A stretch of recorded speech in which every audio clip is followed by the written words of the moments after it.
इंदौर में रिटायर्ड आबकारी अधिकारी धर्मेंद्र सिंह भदौरिया के ठिकानों पर लोकायुक्त की कार्रवाई में संपत्ति का आंकड़ा प्रतिदिन नए आयाम छू रहा है। आय से अधिक संपत्ति के मामले में चल रही इस जांच में 3 और बैंक लॉकर खुलने के बाद अधिकारी की कुल चल अचल संपत्ति का आकलन करीब 29 करोड़ रुपए के आसपास पहुंच गया है। एक सरकारी अधिकारी के पास इतनी बड़ी मात्रा में संपत्ति मिलना चौंकाने वाला है। लोकायुक्त अधिकारी सुनील तालान ने बताया कि एक शिकायत के आधार पर कुछ दिन पहले इंदौर में 7 और ग्वालियर में एक स्थान पर कुल 8 टीमों ने एक साथ कार्रवाई की थी। शुरुआती जांच में चल अचल संपत्ति का आकलन किया गया था। अब अधिकारी के बेटे और बेटी के नाम पर बैंकों में रखे लॉकरों की जांच की गई, जिसमें करोड़ों रुपए के सोने चांदी और हीरे के जेवरात और आभूषण मिले हैं।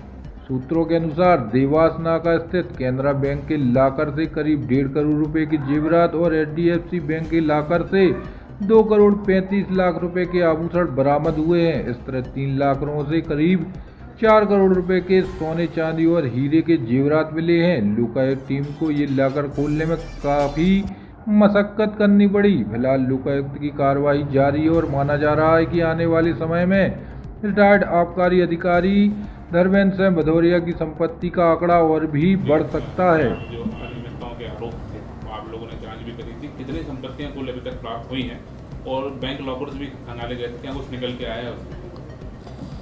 अभी तक लगभग 29 करोड़ के लगभग चल अचल संपत्ति ज्ञात हुई है, जिसमें कल हमने 3 लॉकर जो इंदौर स्थित थे उनको खोला है, जिनमें से एक लॉकर HDFC बैंक का था जो उनके पुत्र सूर्यांश के नाम का था, एक लॉकर केनरा बैंक का था जो उनकी पुत्री अपूर्वा के नाम का था, और एक और लॉकर ICICI बैंक का था जो उनकी पुत्री अपूर्वा के नाम था। तो कल ये 3 लॉकर खोले हैं और इन लॉकर के खोलने से कल करीब 3 करोड़ 84 लाख रुपए के आभूषण, स्वर्ण आभूषण और डायमंड के आभूषण जब्त किए। किसके लॉकर से मिले ये आभूषण? ये लगभग 2 करोड़ 34 लाख के आभूषण अपूर्वा के लॉकर से मिले हैं और लगभग 1 करोड़ 49 लाख के आभूषण सूर्यांश और उनकी पत्नी के लॉकर से। अपूर्वा बेटी है?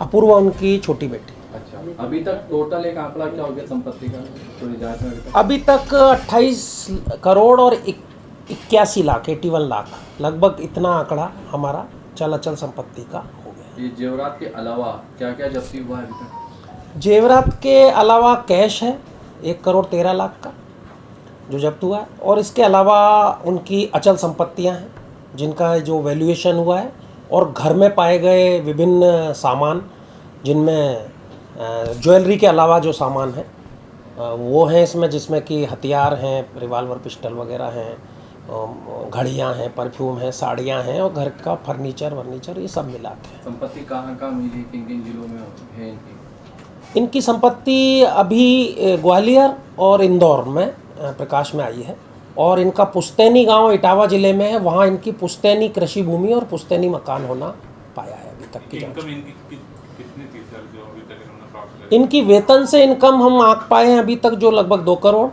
और इनके पुत्र और पुत्री ने कुछ राशि उधार दी थी, उसके ब्याज की राशि 27 लाख, तो 2 करोड़ 27 लाख इनकम अभी हमें ज्ञात हुई है। और भी इनकम उनकी हो सकती है जो इनके बचाव अभ्यावेदन में जब ये अपनी इनकम के बारे में शो करेंगे, और ITR इनकम टैक्स से भी डॉक्यूमेंट हमने मांगे हैं, उससे और स्पष्ट होगा कि इनकी इनकम कितनी है। कहाँ कहाँ पदस्थी रही थी? इनकी पदस्थी की सेवा विवरण मांगा गया है। अभी ये रिसेंटली अलीराजपुर से 31 अगस्त को सेवानिवृत्त हुए हैं, उसके पहले की पदस्थापना है हमने मांगी है विभाग से। सर आपका पूरा परिचय? सुनील तालान, DSP लोकायुक्त इंदौर संभाग इंदौर।